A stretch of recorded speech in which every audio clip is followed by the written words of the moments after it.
로마서 5장 1절과 2절 말씀, 로마서 5장 1절 2절 말씀 찾으셨으면 제가 1절 읽고 2절 다 같이 읽도록 하겠습니다. 그러므로 우리가 믿음으로 의롭다 하심을 받았으니 우리 주 예수 그리스도로 말미암아 하나님과 화평을 누리자. 또한 그로 말미암아 우리가 믿음으로 서 있는 이 은혜에 들어감을 얻었으며 하나님의 영광을 바라고 즐거워하느니라. 아멘. 제가 잠깐 기도합니다. 사랑하는 하나님 아버지, 감사합니다. 지난 한 주간도 지켜주시고 또 이렇게 좋은 날 또 우리가 주님 앞에 나와서 예배하게 하심 감사합니다. 이 자리에 살아계신 하나님께서 우리와 함께하고 계시니 우리가 기쁜 마음으로 주님을 예배하게 하시고 특별히 하나님의 말씀을 펴고 들려주실 하나님의 음성을 기대하며 이 자리 이 시간 나아갑니다. 하나님께서 함께 하셔서 말씀을 전하는 자나 말씀을 듣는 자나 성령 하나님께서 주장하여 주셔서 그 모든 일들 속에 하나님의 크신 은혜가 넘쳐나게 인도하여 주시옵소서. 예수님의 이름으로 기도드리옵나이다. 아멘. 주일날 이렇게 교회에 오면 매 주마다 늘 빠지지 않고 늘 설교 시간이 되면 조시는 집사님이 계신 겁니다. 그래서 목사님이 어느 날은 참다 안 돼서 이제 따로 불러가지고 이제 집사님께 물어보는 겁니다. 아니 집사님, 이렇게 매 설교 시간마다 이렇게 조십니까? 그랬더니 이 집사님이 하시는 말씀이 목사님이 설교를 시작하시면 제가 마음에 큰 안심이 돼서 그렇습니다. 그런 거예요.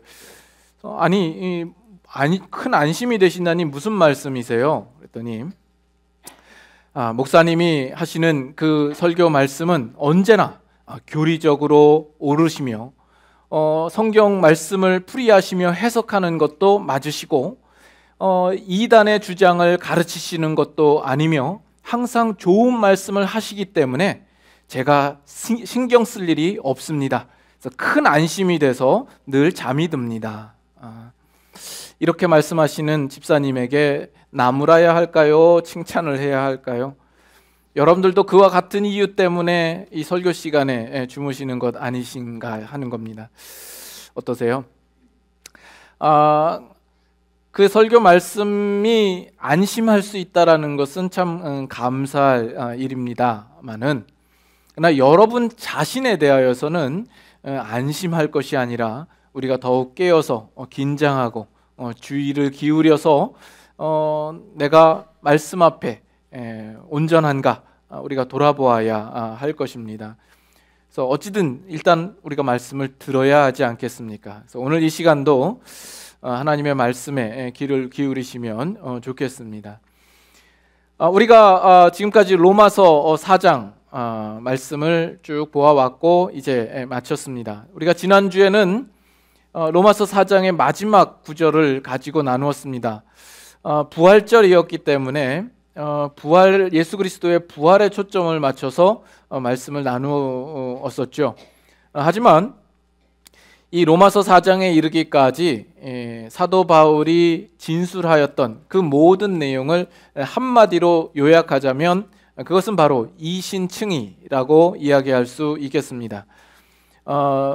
이로써 믿을 신, 이를 칭자와 의로울 의, 그래서 믿음으로써 의롭게 된다 하는 이 내용을 사도 바울은 지금까지 이야기해 왔던 겁니다. 그러나 이제 그 이신칭의 교리에 대한 진술을 마쳤습니다. 이 로마서 4장까지 오는 동안에 여러분들은 그 말씀 안에서 여러분 스스로 자신을 돌아보면서 때로는 진지하게, 때로는 심각하게 이 말씀을 생각해 보셨습니까? 우리가 믿음으로 의롭게 된 사실이 여러분에게 기쁘고 놀랍게 여겨지십니까? 우리는 죄라는 이 문제로 인하여서 하나님의 진노와 그 심판 아래 놓일 수밖에 없는 운명 속에 있었습니다. 거기서 스스로 헤어날 방법이 우리에게는 없었습니다. 그러나 하나님께로부터 난 의, 즉 예수 그리스도를 믿음으로 말미암아 우리로 의롭게 되는 자리로 우리를 인도하셨다 하는 것입니다. 이것이 얼마나 기쁘고 대단한 일인가 하는 겁니다. 그렇지만 오늘날 신앙생활을 하는 많은 신자들은 이 사실에 대하여서 실제적으로 실감하지 못한 채 신앙생활을 하고 있는 경우가 많습니다. 믿음으로 의롭게 된다라는 이 사실이 그저 개념적이고 추상적인 것으로만 이해되고 있는 거죠. 제가 걱정스럽고 염려가 되는 것은 이 자리에 계신 여러분들 가운데에도 그 상태에 머물러서 신앙생활을 하시고 계시는 분들이 많을까 상당히 염려가 되고 또 안타깝게 여겨지는 것입니다. 그래서 이것을 우리가 어떻게 하면 좀 더 실제적으로 이해할 수 있을까? 어떤 실제적인 예를 들어서 좀 접근을 해보려고 합니다.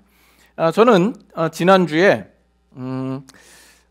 제가 저에게 주어진 그 예정된 시간보다 일찍 하나님 나라에 가서 하나님의 얼굴을 뵐 수 있을 어떤 하나의 조건을 더 확보한 것을 제가 깨달았습니다. 지난 주일에 우리 모임이 있어서 이제 성도님들과 함께 이제 식사를 하는 자리에 자연스럽게 우리 이 집안에 유입되는 라돈의 문제에 대해서 이야기가 나오게 된 거예요. 이 라돈이 뭔가? 얼마 전에 한국에서 한 회사에서 만든 침대에서 라돈이 검출이 돼가지고 이슈가 된 적이 있었죠. 그때 들을 때에도 참 별 이상한 침대를 다 만들었다 생각을 하고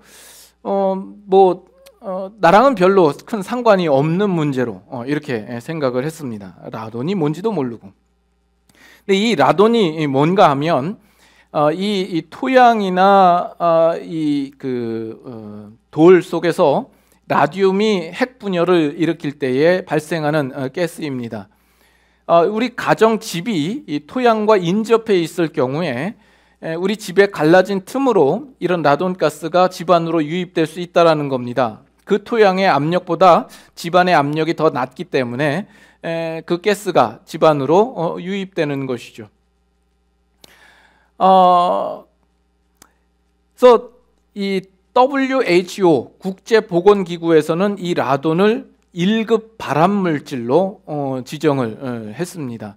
그래서 전 세계 폐암 환자 중에 3%에서 14%는 이 라돈에 중독이 되어서 폐암이 걸린다라고 발표가 되어 있습니다.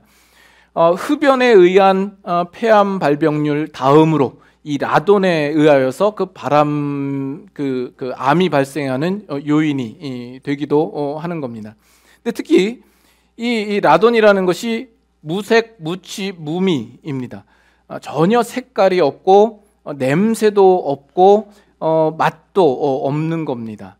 근데 이 라돈이 95%는 우리가 숨을 쉴 때 호흡할 때 유입이 되어서 그 폐에 있는 세포를 변형시켜서 그것이 암으로 변형되게 만든다라고 이야기를 합니다. 근데 이 라돈이 공기보다 무겁거든요. 그래서 아래로 가라앉고, 그래서 지하실이 있는 집은 지하에 이 라돈이 이렇게 축적되는 경우들이 많다라는 겁니다. 그래서 여러분들 그 지하실이 있는 집들은 이제 라돈 그 디텍터가 있든지 또 그 라돈을 밖으로 배출하는 어떤 환풍 시설들을 다 하시고 있는 경우가 많습니다.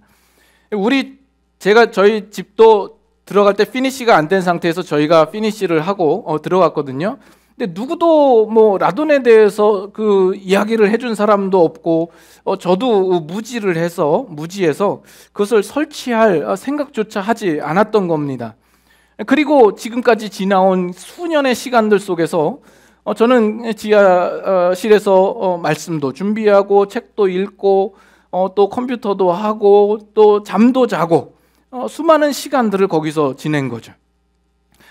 근데 그 라돈의 위험성에 대한 이야기를 듣고 놀라서 당장 돌아가서 그 다음 날로 온라인으로 라돈 디텍터를 이제 구입을 해가지고 지하실에다가 놓고 이제 체크를 하는 겁니다. 그 국제보건기구에서 그 기준치를 4로 잡았습니다. 4 피코큐리라는 단위를 쓰는데 그 4가 넘어가면 위험 수치라 이렇게 발표를 한 겁니다. 그래서 거의 설치를 해놨는데 이제 그게 시간에 따라서 뭐 올라갔다 내려갔다 합니다만은 제가 깜짝 놀란 것이 최고 수치로 올라갔던 적이 39. 4가 기준치인데 39까지 올라가더라고요. What? 내가 지금 거기서 지금까지 뭘 하고 있었던 건가? 그 발암 물질과 그 방사성 물질에 노출돼 가지고 거기서 호흡을 하면서 지냈단 말인가? 그러면서 당장 걱정되는 것이 과연 내 폐는 온전한가? 지금 내 폐 상태는 어떤가? 지금 암이 잘하고 있지는 않은가? 걱정이 되고 불안하게 되는 겁니다. 그래서 그날 밤에는 잠을 자는데 잠이 잘 안 오는 겁니다. 근데 옆에 있는 아내는 우리 집 식구 중에서 지하실에 내려간 일이 제일 적은 사람은 바로 나야. 그렇게 얘기를 하더니 잠만 쿨쿨 잘 자더라고요. 자기만 괜찮으면 됐다 이거죠. 남편은 어떻게 되든지 말든지 그런 겁니다.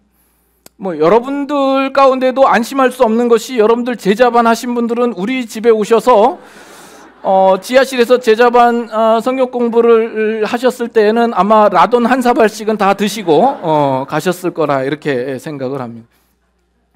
그래서 아무튼 그 이후로 저희 집 지하실은 체르노빌과 후쿠시마처럼 변해 버렸습니다. 결론을 맺기는 내가 이제 하늘나라에 가서 하나님 얼굴 뵐 날이 더 가까워졌구나 이렇게 생각을 하면서 하나님께 감사하고 기뻐하기로 했습니다.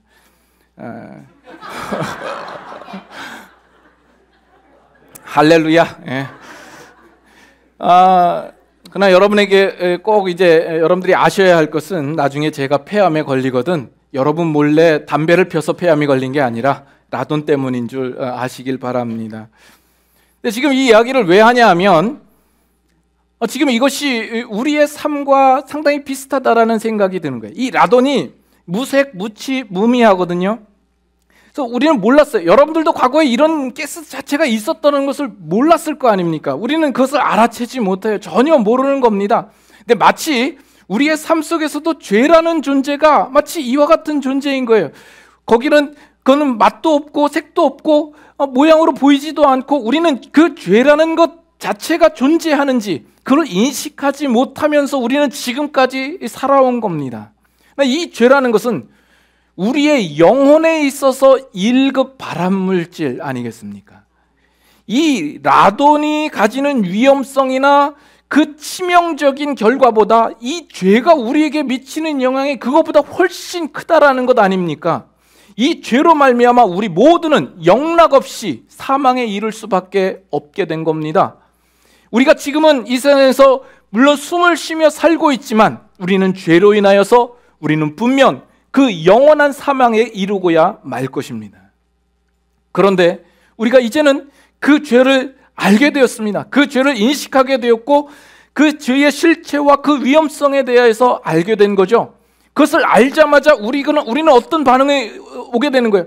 아니 내 안에 있는 죄가 그토록 심각했단 말인가? 그러면 나는 앞으로 어떻게 되는 것일까?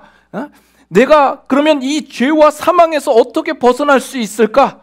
우리는 그 사실로 인하여서 불안하며 두려워하며 위기감을 갖지 않겠습니까? 앞으로 내 운명은 어떻게 될 것인가? 이 죄로 인하여서 오염되고 더럽혀진 내 몸과 영혼들은 회복될 가능성이 있을까? 하는 그 절망 섞인 마음이 먼저 우리에게 들어오지 않겠습니까? 그런데 우리는 예수 그리스도를 알게 되고 그 그리스도를 믿음으로 말미암아 의롭게 되는 자리에 오게 되며 죄와 사망에서 벗어날 수 있는 놀라운 은혜를 입게 된 겁니다. 그러므로 믿음으로 의롭게 된 이 사실이 우리에겐 얼마나 큰 복음이며 큰 기쁨의 소식이며 대단한 일이냐라는 겁니다. 이제 조금 실감이 되십니까? 지금 사도 바울이 지금까지 결국 이 사실을 우리에게 분명히 인식시키기 위하여서 지금까지 이 이야기를 진행해 온 것입니다. 그리고 이젠 그 이야기를 이제 그 내용을 마쳤습니다. 그리고 오늘 이제 우리는 로마서 5장에 들어가게 되죠. 이 5장부터는 새로운 주제가 시작이 됩니다. 그러나 이 새로운 주제는 지금까지 사도 바울이 진술해왔던 이 내용과 전혀 동떨어진 이야기가 아니라 그 내용을 기초로 하여서 연결되고 전개되는 내용입니다. 그래서 5장 1절이 어떻게 시작을 합니까? 그러므로라는 접속사로 시작합니다. 이 그러므로라는 것은 이전에 있던 내용을 토대로 하여서 논리적으로 연결시키는 역할을 하죠. 그래서 지금 사도 바울이 말하고 싶은 것은 뭐냐 하면 지금까지 나누었던 그 내용들을 토대로 하여서 마땅히 끌어내어야 할 어떠한 확실한 추론이 있다라는 것을 우리에게 보여주고 싶어 하는 겁니다.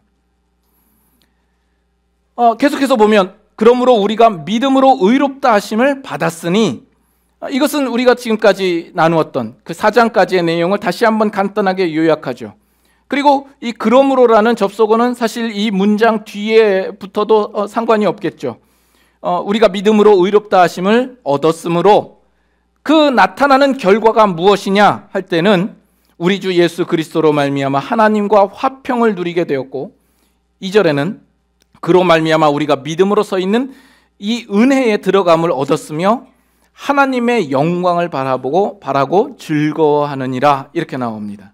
자, 여기서 중요한 건 뭐냐 하면 우리가 믿음으로 의롭게 된 일로 인하여서 그 결과가 얼마나 풍성하며 거창하며 놀라운가 하는 그런 느낌을 우리가 받지 않습니까?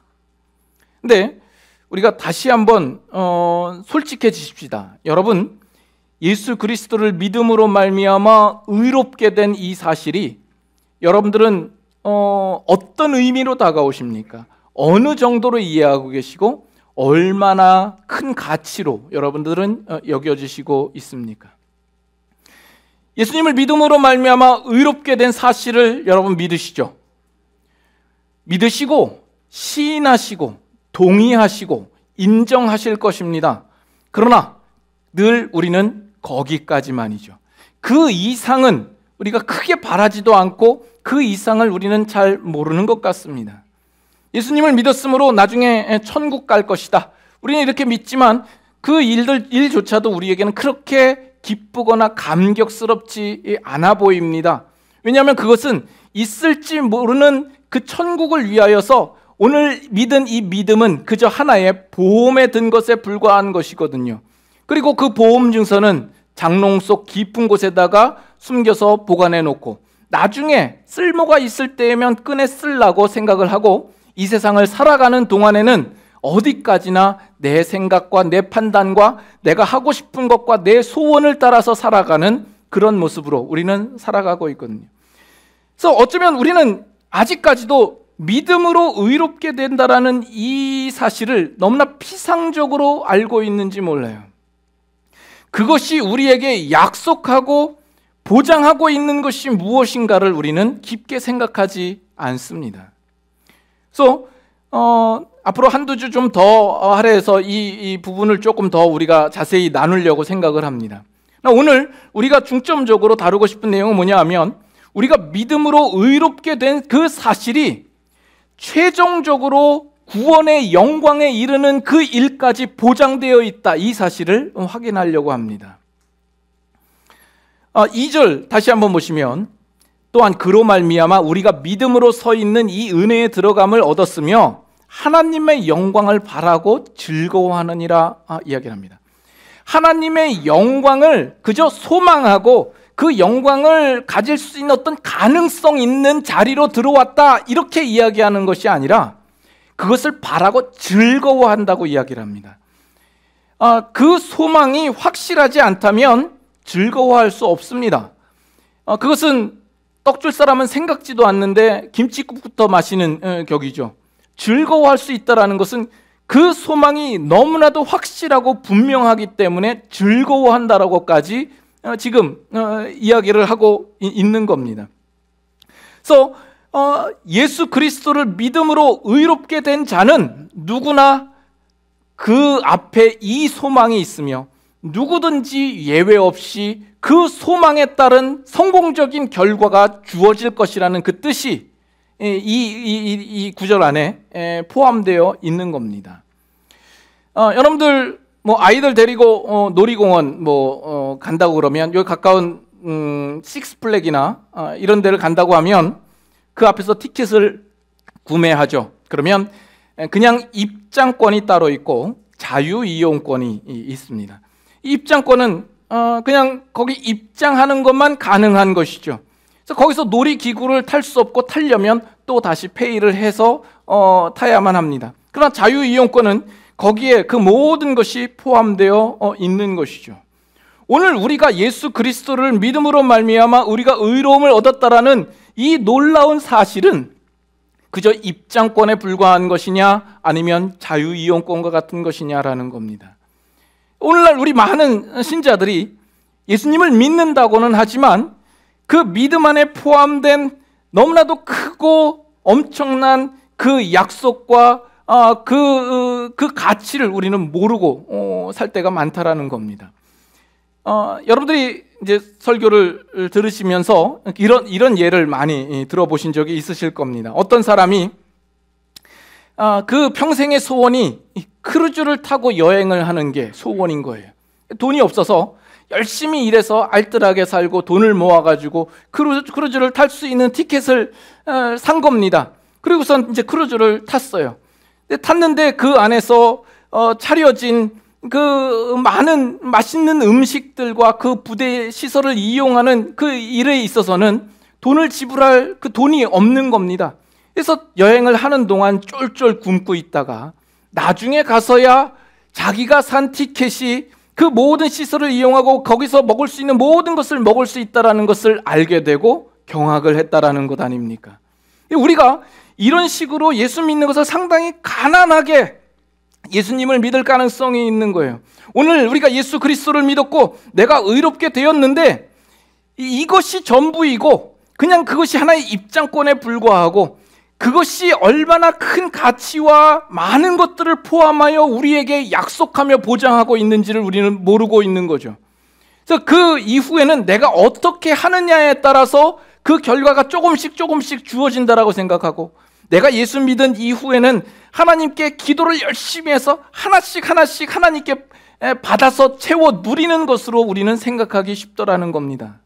그러나 지금 하고 있는 이야기는 뭐냐면 예수를 믿음으로 말미암아 의롭게 된 자는 그 최종적인 영광의 구원의 자리까지 이미 보장이 되어 있다, 이 이야기를 하고 있는 겁니다. 이것이 로마서 5장에서 8장까지의 사도 바울의 주요 논지가 되는 겁니다. 너희가 믿음으로 의롭다함을 얻었느냐? 그렇다면 너희의 구원은 절대적이며 완전하며 그 최종적인 완성의 자리까지 보장되어 있다 하는 이야기를 하고 싶은 겁니다. 이것은 뒤집어 이야기라면 우리가 예수 그리스도를 믿으면서도 나중에 확실히 구원을 얻을 것이라는 것을 무엇으로 어떻게 확신할 수 있느냐? 내가 나중에 정말 구원을 받을 것이라는 것을 어떻게 보장할 수 있느냐라고 할 때 우리가 이 땅에 살면서 어떤 특별한 체험을 한다던가 어떤 신비스러운 경험을 한다던가 또는 우리가 얼마만큼 선하게 사느냐에 따라 달려있는 것이 아니라 우리가 예수 그리스도를 믿음으로 말미암아 의롭게 되는 그 구원의 성격 자체 안에 이미 모든 것이 포함되어 있다라는 이야기를 지금 하고 있는 겁니다. 정말 이런다고 한다면 이것은 정말 놀라운 일 아닙니까? 그러나 여러분들의 표정은 전혀 놀라워 보이지 않는다라는 것 아닙니까? 우리는 예수님을 믿어도 우리가 얼마나 복된 자리에 와 있는지를 우리는 몰라요. 내가 태어났는데 우리 아빠가 탐 크루즈야. 야, 좋겠죠? 부럽지 않습니까? 태어났는데 엄마가 안젤리나 졸리야. 그리고 형이 만수르야. 여기 실감이 팍 오죠? 정말 그 사람 얼마나 그 삶이 보장된 삶입니까? 이 세상에 사는 동안에 무슨 부족함이 있겠습니까? 이 세상에 떵떵거리고 내가 누릴 수 있고 내 마음에 원하는 것 뭐든지 하면서 살아도 평생을 써도 정말 모자랄 것이 없이 살 수 있는 그 삶이 보장된 삶이 아닙니까?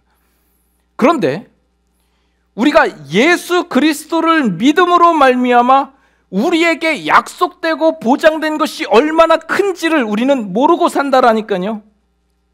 사실은 여러분들이 정말 예수 그리스도를 믿었다고 한다면 탐 크루즈나 안젤리나 졸리나 만수르가 우리의 서 있는 자리를 보고 부러워해야 할 판입니다. 이래도 아멘은 늘 한두 사람만. 다시 한번 이야기를 하죠.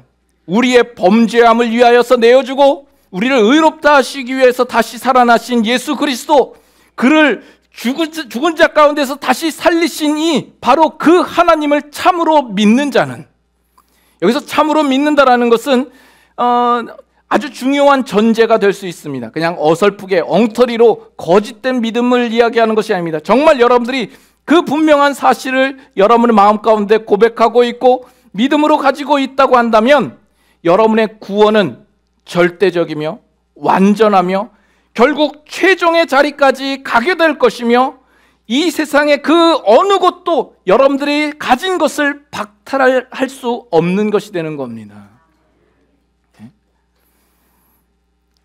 지금 이것이 사도 바울이 로마서 5장부터 8장까지 이야기하고자 하는 내용입니다.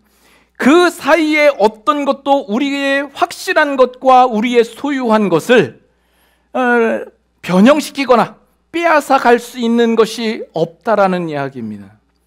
그래서 사도 바울은 오늘 예수님을 믿어 의롭게 된 이 사실과 이 시점과 장차 우리가 최종적으로 이르게 될 그 영화와 하나님의 영광의 자리를 일직선으로 연결시켜 놓고 있는 겁니다.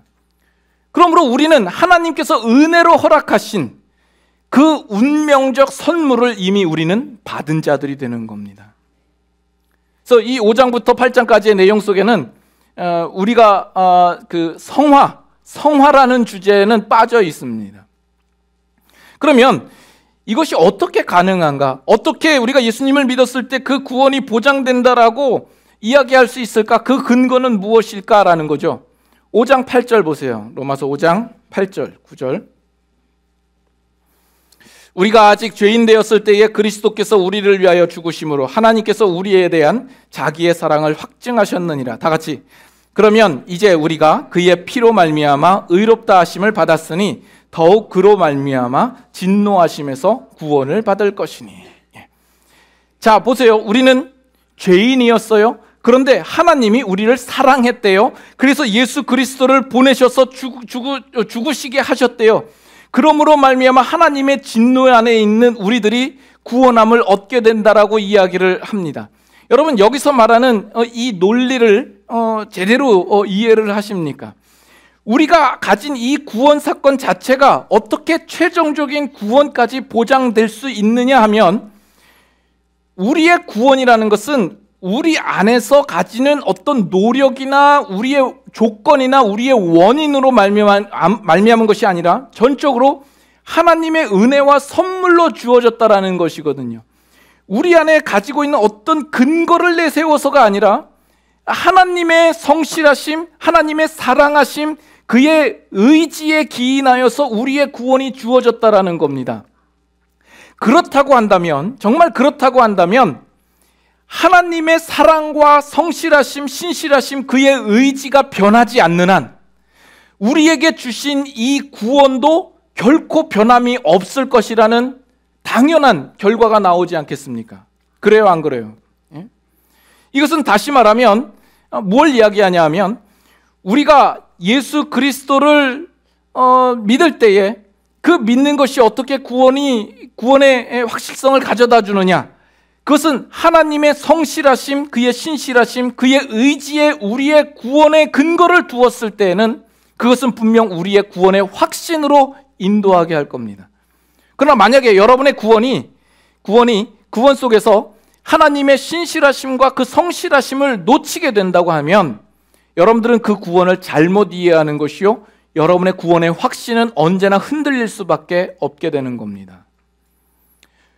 그 다음 구절도 바로 같은 이야기를 합니다. 10절, 11절 한번 보시죠. 10절, 11절. 곧 우리가 원수 되었을 때에 그의 아들의 죽으심으로 말미암아 하나님과 화목하게 되었은즉 화목하게 된 자로서는 더욱 그의 살아나심으로 말미암아 구원을 받을 것이니라. 다 같이. 이뿐 아니라 이제 우리로 화목하게 하신 우리 주 예수 그리스도로 말미암아 하나님 안에서 또한 즐거워하느니라. 우리가 그전에는 죄 아래에 있었고요, 하나님과 원수된 자리에 있었지만 이제 예수 그리스도께서 우리를 깨끗하게 하고 화목하게 하기 위하여서 죽으신 거예요. 그리고 그 결과로 인하여서 우리는 깨끗하게 되었고 화목하게 되었습니다. 그렇다면 그렇게 화목하게 된 우리를 하나님께서 버리실 일이 있겠냐 하는 이야기가 되는 겁니다. 좀 더 쉽게 이야기를 하면 우리는 그 전에 그 죄의 더러움 가운데 있었고 원수 아래에 있었고 하나님과 전혀 관계가 없었던 자예요. 근데 하나님께서 그런 우리를 보고 긍휼히 여기셔서 예수님을 보내시고 예수님을 십자가에 달려 죽으심으로 우리를 꺼내서 우리를 깨끗게 하시고 화목해 하셨단 말이에요. 그러면 그렇게 화목하게 된 우리는 그 전의 자리보다 훨씬 나은 자리에 와 있는 것 아닙니까? 그러면 훨씬 못했던 자리에 있을 때에도 하나님이 예수님을 보내서 우리를 구원하신 하나님이라고 한다면, 훨씬 나은 자리에, 이미 화목된 자리에 있는 우리라고 한다면 얼마나 더 그 구원에 하나님께서 확실하게 그 구원을 우리에게 이루시지 않겠냐라는 겁니다. 이 논리가 이해가 되시죠? 로마서 8장으로 갑니다. 31절. 로마서 8장 31절. 그런즉 이 일에 대하여 우리가 무슨 말하리요? 만일 하나님이 우리를 위하시면 누가 우리를 대적하리요? 다 같이 했습니다. 자기 아들을 아끼지 아니하시고 우리 모든 사람을 위하여 내주신 이가 어찌 그 아들과 함께 모든 것을 우리에게 주시지 아니하겠느냐? 하나님께서 죄인된 원수된 우리들을 꺼내시기 위하여서 하나님이 가지신 가장 큰 희생을 우리에게 보여주신 거예요. 자기 아들을 아끼지 않고 내어주시는 하나님께서 희생을 감수할 수 있는 최대한의 것을 베풀어서 우리를 구원하신 거예요. 그렇다면 그렇게 구원하심을 입은 우리라고 한다면, 그런 우리를 구원의 자리에 이르게 하는 것은 이전에 하나님께서 감수하셨던 희생보다는 훨씬 덜한 것 아니겠습니까? 예수 그리스도를 내어주시면서까지 구원한 우리들을 하나님께서 뭘 아끼시겠냐라는 겁니다. 우리를 구원의 자리로 인도하시는 그 일을 위하여서 하나님은 더 이상 아낄 것이 없으신 하나님이다라는 겁니다. 만약에 우리를 구원해놓고 우리가 이 세상을 살아갈 때 우리가 실수하고 잘못하고 범죄함으로 인하여서 우리의 구원을 취소시키고 번복시키시고 빼앗아 간다고 한다면, 우리가 구원의 자리에 온전히 가지 못한다고 한다면, 하나님이 예수님, 자기 아들 예수를 십자가에 못 박힌 일들은 물거품이 되는 겁니다. 하나님은 헛고생을 하신 겁니다. 그렇죠? 그리고 예수님의 십자가의 능력이라고 하는 것은 상당히 한계가 있고 제한적일 수밖에 없는 겁니다.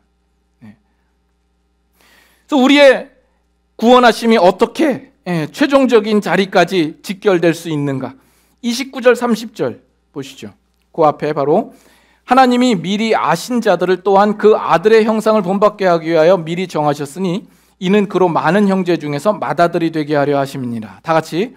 또 미리 정하신 그들을 또한 부르시고 부르신 그들을 또한 의롭다 하시고 의롭다 하신 그들을 또한 영화롭게 하셨느니라.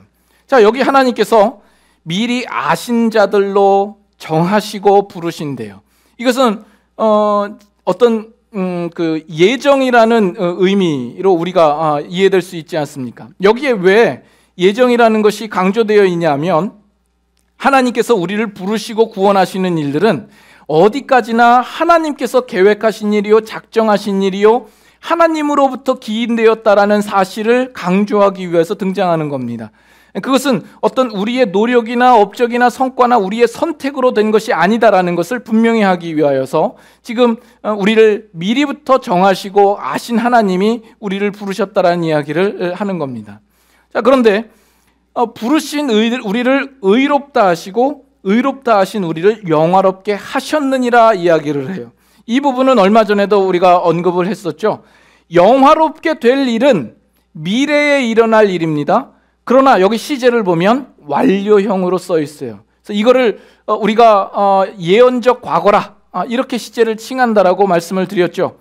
이것은 하나님께서 작정하신 일이기 때문에 비록 미래에 되어질 일이지만 이 일들은 우리를 부르신 일이 과거인 것처럼 이 영화에 이르는 일도 어느 날은 우리에게 과거로 과거로 자리 잡을 날이 있을 것이다라는 이야기를 지금 하고 있는 겁니다. 우리가 여기서 잘 봐야 될 것은 의롭다 하신 우리를 영화롭게 하셨느니라. 칭의 다음에 바로 영화로 간다라는 거예요. 우리가 알기는 우리가 의롭게 되었으면 그 사이는 우리가 성화라는 단계가 있고 그 다음에 영화로 가야 되는 것 아니겠습니까? 그러나 지금 이 로마서 8장에는 사도 바울의 이야기 가운데에는 이 성화는 이런 반구도 나타나 있지 않은 겁니다. 우리가 의롭다함을 얻었으면 그 의롭다함은 바로 영화된 자리까지 바로 연결이 되는 것이죠. 그 사이에 어떤 것도 우리를 영화로 가는 자리를 방해할 수 없다라는 겁니다. 그래서 오늘 우리가 살아가는 이 현실은 그 칭의와 우리를 의롭게 한 것과 영화롭게 될 그 사이를 우리가 살아가는 것 아닙니까? 그 사이 가운데 일어나는 그 어떤 일도 이 세상의 어떤 피조물이나 그 어떤 것도 우리를 그 영화의 자리로 이끄는 일을 방해하거나 막거나 번복하게 하거나 취소하게 하거나 빼앗아갈 것이 없다라는 이야기가 되는 것입니다. 그래서 여기서의 핵심은 우리가 믿음으로 의롭다함을 얻었다면 우리는 분명 그 영화의 자리까지 가고야 말 것이다라는 겁니다. 자, 그런데 이렇게만 이야기를 하면 뭔가 참 감격스럽고 기쁘기도 하지만 마음 한구석으로는 여러분들이 떠오르는 그 의구심을 떨쳐버릴 수가 없죠. 그것이 뭐겠습니까? 다시 한번 설명을 드리면 우리는 예수님을 믿음으로 말미암아 구원을 얻습니다. 그러나 그것은 우리의 노력이 아니고 하나님의 은혜로 말미암습니다. 하나님께서 우리를 향하여서 신실하시고 성실하시고 의지를 가지셨기 때문에 그것은 분명히 우리의 구원도 분명히 확정적으로 그 결과를 드러나게 될 것입니다. 그 하나님의 고집을 꺾을 자가 없는 한 우리는 분명 그 구원의 자리에 이를 것입니다. 우리가 의롭다함을 얻고 예수님을 믿었다고 한다면 그 최종적인 영광의 구원의 자리에 이를 것입니다. 자, 이렇게 이야기를 하면 뭐가 문제죠? 아니, 그렇다고 한다면 우리가 굳이 이 세상을 사는 동안에 애써서 열심히 신앙생활을 할 필요가 뭐가 있습니까? 하는 거죠. 속된 말로 우리가 이제 예수님을 믿었으면 나가서 깽판을 쳐도 되고 뭐 개판을 쳐도 되고 뭐 어떤지 우리의 의지나 노력이 아니라 하나님의 신실하심으로 우리가 그 자리에 이르게 될 것이라고 한다면 우리가 아무렇게나 살아도 되지 않습니까? 하는 것이 우리의 늘 물음 아니겠습니까? 그래서 사도 바울은 이 문제에 대한 답을 로마서 6장과 7장에서 풀고 있는 겁니다. 6장 1절을 보시죠. 같이 읽어볼까요? 그런즉 우리가 무슨 말을 하리요? 은혜를 더하게 하려고 죄에 거하겠느냐? 그래서 이 6장은 믿음과 은혜에 대한 오해를 설명하고 있고 그리고 7장은 율법에 대한 오해를 사도 바울이 수정하며 설명하는 내용이 나오는 겁니다. 그래서 이 로마서 5장부터 8장까지 우리는 이러한 이해 속에서 우리가 이제 앞으로 살펴보게 될 겁니다. 우리가 좀 전에 말했던 그 주제로 다시 돌아와서 지금 사도 바울은 예수님을 믿음으로 말미암아 최종적 구원의 완성에 이를 것을 분명히 하면서 그는 로마서 8장 마지막에는 승리에 찬 감격으로 그 장을 마치고 있다는 것을 우리는 봅니다. 8장, 로마서 8장 36절 다 같이 한번 읽습니다. 누가 우리를 그리스도의 사랑에서 끊으리요? 어딘지 못 찾으셨나요? 8장 36절입니다. 35절이군요. 예, 제가 눈이 있으나 동태눈과 같아서 35절이네요. 예, 희미합니다. 35절 다 같이 읽습니다. 누가 우리를 그리스도의 사랑에서 끊으리요? 환난이나 곤고나 박해나 기근이나 적신이나 위험이나 칼이랴. 누가 우리를 그리스도의 사랑에서 끊으리요? 그것을 끊을 자가 없다, 이렇게 이야기하는 거 아닙니까? 39절 높음이나 깊음이나 다른 어떤 피조물이라도 다 같이 우리를 우리 주 그리스도 예수 안에 있는 하나님의 사랑에서 끊을 수 없으리라. 얼마나 확신에 찬, 승리에 찬 감격의 선포입니까?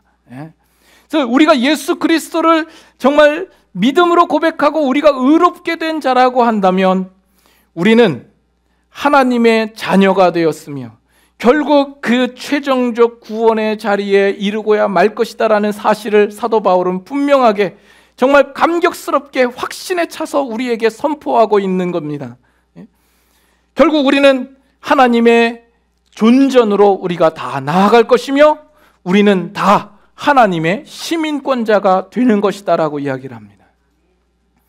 저는 내일 이 미국 시민권 인터뷰가 있어서 가게 됩니다. 이 미국 시민권 되는 게 뭐 그리 대수입니까? 우리가 하나님의 시민권자 되는데 그것이 뭐가 그리 대단한 일입니까? 그래서 저는 내일 가서 인터뷰할 때 저는 하나님 나라의 시민권자입니다, 이렇게 말하고 싶지만 그거는 우리의 믿음으로만 고백을 하고 거기에 주어진 질문에 성실하게 답하려고 생각을 하고 있습니다. 그것이 또 이 미국에서 또 맡겨주신 사명을 잘 감당하는 길이기 때문에 그렇습니다. 여러분, 놀랍지 않습니까? 우리가 믿음으로 의롭게 되었다, 우리에게 구원이 허락되었다, 그것이 우리에게 얼마나 엄청난 축복이요 특권이요 큰 것을 보장하고 있는가, 우리는 새삼 다시 한번 깨닫습니다. 여러분이 이 믿음의 자리에 계신다고 한다면 이 세상의 그 무엇과 이것을 비교할 수 있겠습니까? 이 세상에 아무리 큰 가치가 있는 것이라 할지라도 이것에 비할 것이 있습니까? 여러분들이 로또에 당첨이 돼서 몇백만 불의 당첨금을 받는다고 한다면 어느 것이 더 좋습니까? 생각할 여지가 있나요? 그래도 지금 생각하고 있죠. 여러분, 집에 가서 한번 곰곰이 생각을 해보십시오. 내가 예수님을 믿은 것과 몇백만 불의 로또에 당첨되는 것, 이 두 가지 사이에 어느 것이 더 복된 것인가? 여러분의 생각에 하나님 둘 다 주시면 안 돼요? 늘 이런 생각을 가지시는데 그런 일은 없습니다. 아멘은 또 뭐예요? 그런 질문을 가지시는 것은 아직까지 우리가 받은 바 그 놀라운 약속과 그 보장된 것을 가치 있게 아직 발견하지 못했을 가능성이 많은 겁니다. 예수 그리스도를 믿음으로 말미암아 우리가 의롭게 되고 그 안에 포함된 하나님의 약속, 그 놀라운 그 보장된 것들이 얼마나 가치 있는가를 여러분 먼저 아실 수 있기를 바랍니다. 그것이 과연 세상에 있는 것들과 비교할 만한 대상일 수 있는가? 비교조차 될 수가 없는 거죠. 그래서 사도 바울은 뭐라고 그랬다고요? 그 모든 것을 잃어버리고 배설물로 여긴다 하지 않습니까? 예수 그리스도를 아는 지식이 가장 고상하기 때문이라 이야기를 합니다. 그 고백이 여러분의 고백이 될 수 있기를 바랍니다. 기도하겠습니다.